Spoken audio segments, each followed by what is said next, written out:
the next lesson. In this lesson, we're going to go ahead and build the axe for our low polygon game character. Okay, so let's get into creating the weapon for our character. And let's go ahead and go to our left view. And I'm going to create just a simple cylinder to start out the axe head here. So let's create this to about the width of the axe there. Okay, and you can go ahead and just take your radius to 2, type that in there, and I'm going to take my height to about 10 there.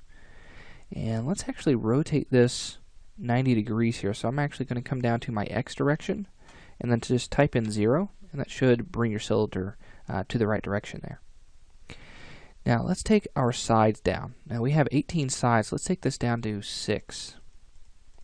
Okay, and I'm going to go to my perspective view, just hitting P on the keyboard just to kind of take a look at that.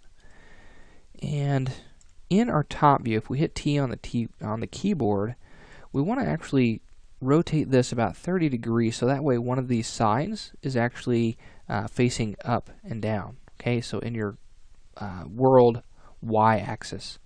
So with our snapping on, let's go ahead and rotate this 30 degrees, so that way we can actually extrude the blades of this axe head.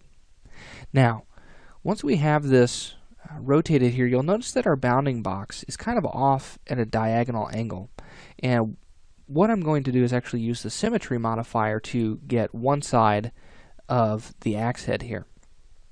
So with that bounding box kind of off at a diagonal angle, that's the X form, and that's going to pose a problem whenever we try to use that symmetry modifier.